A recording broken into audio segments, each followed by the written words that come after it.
Hello everyone, welcome to the Smart Eyes Foundation. आज हम discuss करेंगे 22 जुलाई 2024 के डेली करंट अफेयर्स। तो these are two topics that we are going to discuss. बहुत सारे इंपॉर्टेंट टॉपिक नहीं थे, but these are two topics that we are going to cover. देखो, बहुत सारे टॉपिक जो होते हैं ना, that are just routine news जो बार बार आते रहते हैं। अखबारों को तो कुछ ना कुछ लिखना जरूर है ना। तो जैसे मान लो वापस से क्वाड के बारे में आ गया, या वापस से ब्रिक्स के बारे में आ गया। ये भी एक टॉपिक था जो लिया जा सकता था, but that was very regular topic. उसमें कुछ नया उन्होंने नहीं दिया हुआ था। क्वाड और ब्रिक्स दोनों को इंडिया को बैलेंस करना चाहिए, दैट्स इट। तो there are so many news to cover daily, but only जो इम्पोर्टेंट है और जो अदरवाइज नहीं आएंगे न्यूज़पेपर में, एक रूटीन टॉपिक की तरह नहीं आएंगे, वो हम कॉपी करते रहते हैं, जिससे कि आपका जो करंट अफेयर्स पढ़ने का बर्डन हो वो भी कम हो। First topic is how children win the you win government new online vaccine portal. तो गवर्नेंस में आ जाएगा, ये जीएस पेपर 2 में आ जाएगा। जीएस पेपर 3 में जहां हम बात करते हैं साइंस एंड टेक वगैरह की, वहां भी आ जाएगा। प्रीलिम्स के लिए बहुत इंपॉर्टेंट होगा। Second, the governance immunity.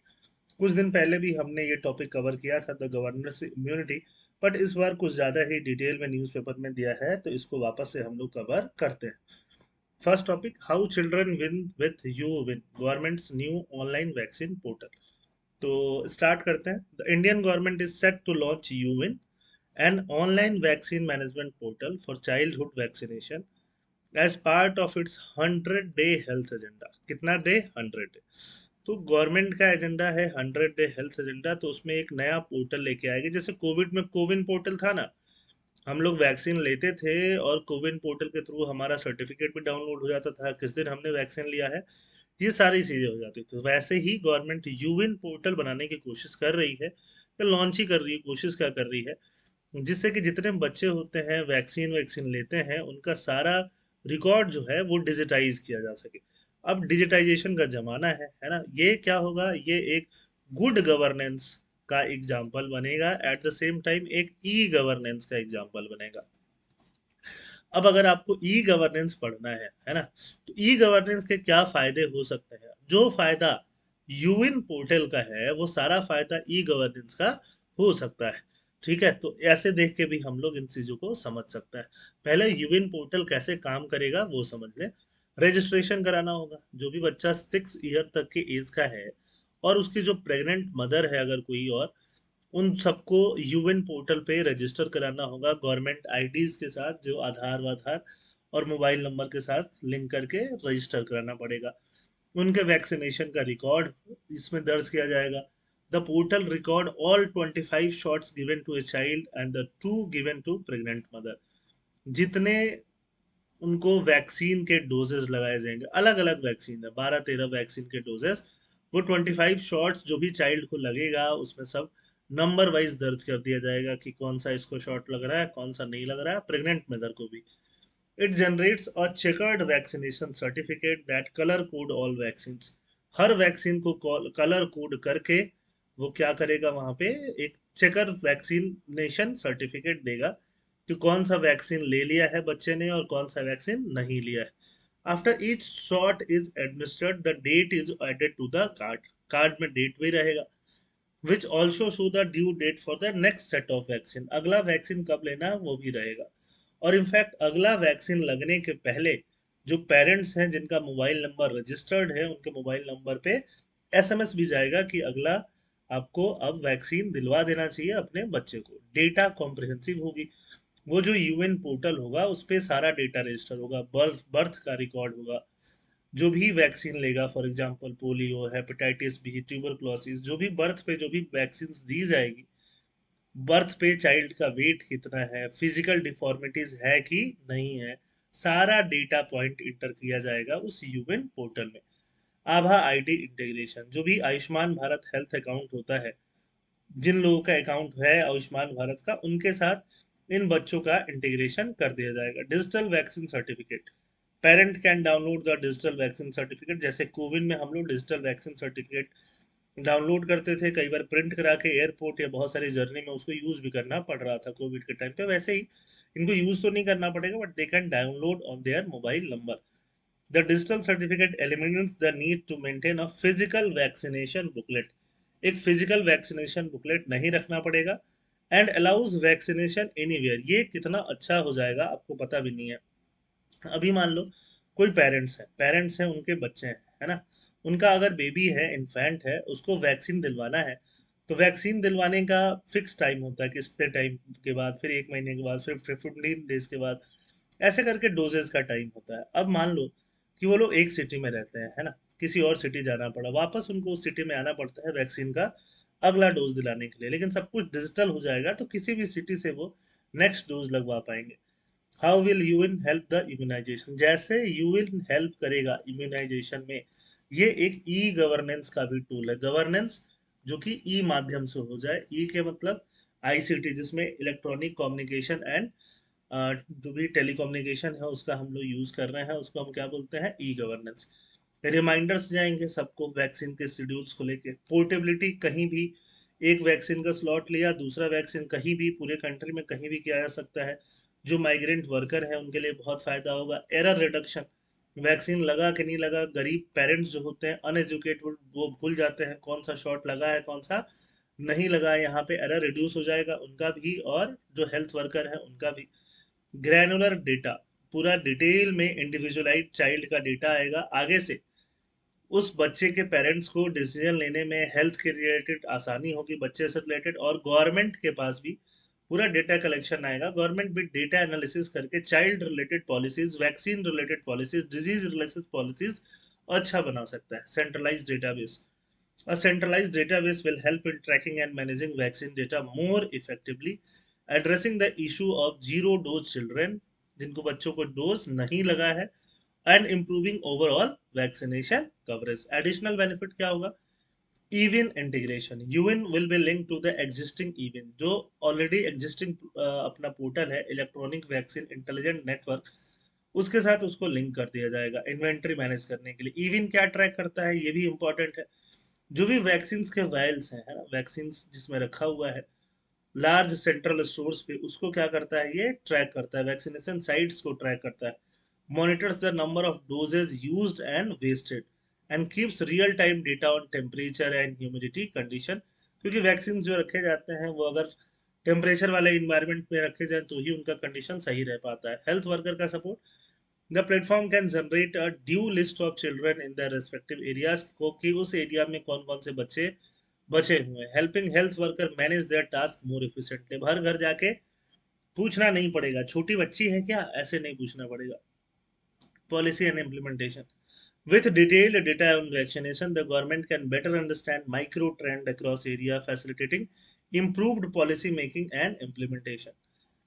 Conclusion क्या है, कंक्लूजन तो आप समझते ही हो। द यूएन portal represent a significant step forward in government's effort to ensure comprehensive immunization. देखो इंद्रधनुष करके भी गवर्नमेंट का एक प्रोग्राम है जो कॉम्प्रिहेंसिव इम्यूनाइजेशन के लिए जाना जाता है ना। इंद्रधनुष के तहत हम लोग बहुत सारा वैक्सीन दे रहे हैं, यूएन के तहत सारा वैक्सीनेशन डिजिटाइज हो जाएगा। By digitizing and individualizing immunization record, यूएन will not only improve compliance, सब लोग फॉलो करेंगे, एरर्स को रिड्यूस कर देगा, वैल्यूएबल डेटा भी मिलेगा पॉलिसी मेकिंग में।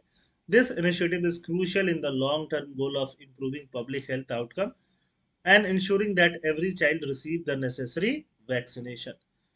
सेकेंड टॉपिक हमने कुछ दिन पहले कवर किया था, but let's cover it again with a different depth. ये भी टॉपिक हमने कहाँ से उठाया, द इंडियन एक्सप्रेस से, और इसमें बात हो रही है गवर्नर के इम्यूनिटी की। न्यूज में क्यों है ये, आर्टिकल 361 न्यूज में है इसलिए।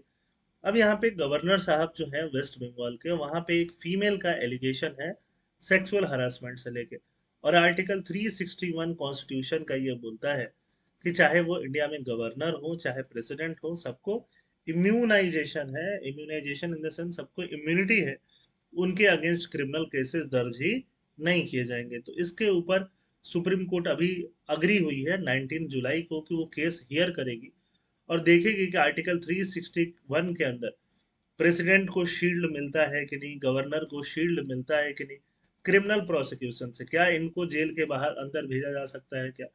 ये सारा चीज देखने के लिए, वापस से इसको ओवरसीव्यू करने के लिए सुप्रीम कोर्ट अग्री हो गई है। A three-judge bench comprising Chief Justice of India D.Y. Chandrachud, Justice J.B. Pardiwala, Manoj Mishra took up the issue after a petition was moved by a contractual women employee of the West Bengal Raj Bhavan. She has alleged sexual harassment by Governor C.D. Anand Bose. ठीक है, अब constitutional immunity की बात कर लेते हैं. Article 361 very very very important for next year prelims and mains. It states that the president of or the governor of a state shall not be answerable to any court for the exercise and performance of the powers and duties of his office or for any act done or purporting to be done by him in the exercise and performance of those power and duty. कुछ भी काम करेंगे अपने official capacity में, इसके लिए किसी को भी आंसरेबल नहीं है, किसी कोर्ट को भी आंसरेबल नहीं है. सिर्फ एक केस में, जब पार्लियामेंट प्रेसिडेंट को और गवर्नर प्रेसिडेंट को क्या कर रही है, इम्पीच कर रही है अपने ऑफिस से, तो वहां पे उनको आंसर आके दे सकते हैं. अदरवाइज ये किसी के लिए भी आंसरेबल नहीं है, कोई इनसे आंसर नहीं मांग सकता. The provision further says no criminal proceeding whatsoever shall be instituted or continued. कोई भी क्रिमिनल प्रोसीडिंग स्टार्ट भी नहीं हो सकती, कंटिन्यू नहीं हो सकती इनके against. No process for the arrest, arrest और इम्प्रिजनमेंट भी नहीं किया जा सकता. Can take place while the president और द गवर्नर होल्ड्स ऑफिस, जब तक वो ऑफिस होल्ड करते हैं. अब इसकी बात आ रही है इंटरप्रिटेशन की. The interpretation of this phrases criminal proceeding and process for the arrest or imprisonment is what is now before the supreme court. है ना, यहाँ पे जो क्रिमिनल प्रोसीडिंग की बात हो रही है और प्रोसेस फॉर द अरेस्ट और इम्प्रिजनमेंट, इन दो चीजों की बात सुप्रीम कोर्ट के पास अभी फिलहाल है. कोर्ट ये कंसिडर करेगा कि जो प्रोसेस है वो एफआईआर का रजिस्ट्रेशन कवर करता है कि नहीं, प्रीलिमिनरी इंक्वायरी होनी चाहिए कि नहीं, मजिस्ट्रेट इस ऑफेंस का कॉग्निजेंस ले कि नहीं ले. ये सब इस केस के टेक्निकल मैटर्स हैं, टेक्निकल स्टार्ट है ना. मतलब देखो, इस कोर्ट इस आर्टिकल 361 में जो भी प्रोविजंस हैं उसको अच्छे से एनालाइज करने वाला है सुप्रीम कोर्ट, और उसके अकॉर्डिंग अपना जजमेंट भी देने वाला है. गवर्नर को ऐसा इम्यूनिटी क्यों मिलता है, प्रेसिडेंट को ऐसा इम्यूनिटी क्यों मिलता है? लैटिन मैक्सिम है, लैटिन कहावत है, लैटिन में रेक्स नॉन पोटेस्ट पेकारे. ये तो समझ में नहीं आया, इंग्लिश में इसका ट्रांसलेशन समझो, the king can do no wrong. ये यूके में ब्रिटेन में भी बोलते हैं, वहां किंग क्वीन होता है ना, तो किंग क्वीन जो है वही तो है अपने प्रेसिडेंट और गवर्नर, वही वाला पोस्ट एक्वायर किए हैं एक तरह से, which is rooted in English legal tradition, मतलब ब्रिटेन में है. On criminal immunity, constituent assembly member H V. Kamath from the Indian National Congress raised present question. हमारा जब कॉन्स्टिट्यूएंट असेंबली कॉन्स्टिट्यूशन बना रहा था, वहां भी एक एच.वी. कामत जी ने ये क्वेश्चन उठाया था. In case of the president और the governor commit a crime, he asked does this clause mean that no proceeding can be instituted against him. क्या इस क्लॉज का मतलब ये है कि कोई भी प्रोसीडिंग उनके अगेंस्ट में इंस्टीट्यूटेड नहीं होगी during the whole prescribe term, और whether it means while he is in the office only. क्या इसका मतलब होगा कि जब वो ऑफिस में है तब कोई क्रिमिनल प्रोसीडिंग नहीं होगी, या ऑफिस के बाहर कहीं भी है तो क्रिमिनल प्रोसीडिंग नहीं होगी, ऑफिस छोड़ने के बाद भी नहीं होगी. इसका मतलब क्या होगा, ये एच.वी. कामत साहब ने उस समय पूछा था. उन्होंने ये भी पूछा था, if the president should remove, अगर प्रेसिडेंट को कोई गवर्नर के ऊपर क्रिमिनल केस या ऐसा कुछ दिखता है, एफआईआर तो रजिस्टर नहीं हो रहा बट कुछ भी ऐसा एलिगेशन भी दिखता है, तो क्या उनको वो हटा सकते हैं? क्या गवर्नर को अपने पोस्ट से हटाया जा सकता है कि नहीं हटाया जा सकता है? ठीक है, तो अब जुडिशली क्या देखती है. तो हमने क्या क्या समझ लिया, आर्टिकल 361 में क्या है ये समझ लिया हमने. आर्टिकल 361 में क्या होने के अलावा सुप्रीम कोर्ट इसमें क्या क्या ग्राउंड्स पे आर्ग्यू करेगा, डिसीजन देगा, वो समझ लिया. कॉन्स्टिट्यूएंट असेंबली में क्या डिबेट हुआ वो भी समझ लिया, है ना. ब्रिटेन में कहाँ से इसका ओरिजिन हुआ वो भी हमने समझ लिया. अब हम ये समझने वाले हैं कि सुप्रीम कोर्ट के सामने भी या हाई कोर्ट के सामने भी इंडिया में इस पे केसेस पहले भी तो आए होंगे, उस पे उन लोगों का क्या स्टैंड हुआ करता था. तो गवर्नर की इम्यूनिटी को लेके आया है बहुत सारे केस. 2017 में आया स्टेट वर्सेस कल्याण सिंह, और ये केस था बाबरी मस्जिद डिमोलिशन 1992 से लेके. 1992 में बाबरी मस्जिद क्या हो गया, डिमोलिशन हो गया. The court delayed the trial against the Rajasthan governor. उस समय राजस्थान गवर्नर कौन थे, Kalyan Singh, was one of the accused in the case. Supreme Court said Being the governor, Kalyan Singh is entitled to immunity under Article 361 of the Constitution as long as he remains governor, है ना, कहीं के भी governor हो. The court of session will frame charges and move against him as soon as he ceases to be governor. जैसे ही वो governor नहीं रहेंगे कोर्ट उन पे चार्जेस फ्रेम करेगी. ये बात हो रही है 2017 की, ठीक है, ये बात ध्यान रखिए. Second, Vyapam case. Vyapam scam case कहाँ पे था? एमपी में था. वहां पे भी, इस स्कैम केस में भी जो है, यहाँ के जो उस समय के जो गवर्नर थे उनको इंक्लूड किया जा रहा था. Madhya Pradesh high court categorically held that Article 361 Clause 2 guarantees absolute protection from any malicious campaign or publicity against the head of the state, so as not to undermine the solemnity of that office. उस office को गर्मिया को बनाए रखने के लिए, undermine नहीं करने के लिए, कोई भी उनके अगेंस्ट कोई मलिशियस कैंपेन पब्लिसिटी सहा नहीं जाएगा. उस समय गवर्नर कौन थे मध्य प्रदेश के? राम नरेश यादव. वो एक अक्यूज हुआ करते थे. The High Court allowed investigation in that FIR against other accused. Other accused के लिए उसने बोल दिया कि आप कार्रवाई कर सकते हैं, बट उनके अगेंस्ट नहीं बोला, है ना. ठीक है, जब तक वो गवर्नर का ऑफिस ऑक्युपाई किए हुए थे, और बाद में इनका क्या हो गया, 2016 में ही डेथ हो गया, तो कोई इसके ऊपर फिर आगे कोई बात ही नहीं बनी. 2006 में जब मामला सुप्रीम कोर्ट में था, the Supreme Court examined the governor immunity in civil cases. Civil case में एग्जामिन कर रहे हैं after recommending the Bihar assembly dissolution. Bihar assembly dissolution, Bihar में जो लेजिस्लेटिव असेंबली थी, असेंबली को डिसॉल्व करने के लिए किसने बोला? गवर्नर ने बोला. अब इस केस में सुप्रीम कोर्ट एग्जामिन कर रहा है कि गवर्नर के पास सिविल केसेस में इम्यूनिटी है कि नहीं है. The court said while the governor enjoys complete immunity when exercising their power under Article 361 Clause 1, the immunity does not, however, take away the power of the court to examine the validity of the action, including on the ground of malafide. मतलब complete immunity है किसके पास? Governor. But supreme court के पास भी power है कि क्या decision governor लेता है, सही लेता है, गलत लेता है, किस इंटेंशन से लेता है, मेलाफाइड इंटेंशन से लेता है, गुड फेथ में लेता है, बैड फेथ में, सुप्रीम कोर्ट भी उसका जांच कर सकता है ना. और गवर्नर पे कोई कंप्लीट इम्यूनिटी है, मतलब उसको कोई सजा नहीं मिलेगी, उस पर कोई कार्रवाई नहीं हो रही है, बट जो भी एक्शन वो लेगा उसके अगेंस्ट में सुप्रीम कोर्ट अपना काम कर सकता है. अब बात आती है कि गवर्नर को जो इम्यूनिटी मिलता है उसको रिविजिट किया जाना चाहिए कि नहीं किया जाना चाहिए. तो एक ब्लैंकेट प्रोटेक्शन मिलता है गवर्नर को, प्रेसिडेंट को, क्या ये अलाउ होना चाहिए? यूएस की अगर देखें तो यूएस सुप्रीम कोर्ट ने जुलाई 1 को डिसाइड किया कि जो डोनाल्ड ट्रंप है, प्रीवियस फॉर्मर यूएस प्रेसिडेंट, उनको एब्सोल्यूट इम्यूनिटी है क्रिमिनल प्रोसिक्यूशन से, कोई भी ऑफिशियल एक्ट से. जब ऑफिस में रह के कुछ भी वो काम करते हैं अपने ऑफिशियल कैपेसिटी में, तो वहां पे कंप्लीट इम्यूनिटी मिलेगा. बट अगर अनऑफिशियल काम करते हैं, पर्सनल एक्ट करते हैं, वहां पे उनको इम्यूनिटी नहीं मिलेगा. इससे डोनाल्ड ट्रंप को काफी ह्यूज रिलीफ मिला है, और वो वापस प्रेसिडेंशियल कैंडिडेट के रेस में काफी आगे भी चल रहे हैं, है ना. डोनाल्ड ट्रंप पे आरोप था कि 2020 में जब वो प्रेसिडेंट थे तो उन्होंने जो डिसीजन था, प्रेसिडेंट का इलेक्शन था, उसको इन्फ्लुएंस करने की कोशिश की थी. In this context, the discussion has to be viewed in the larger context of the tussle between office of governor and government in opposition ruled state. जैसे opposition ruled state क्या है? वेस्ट बंगाल.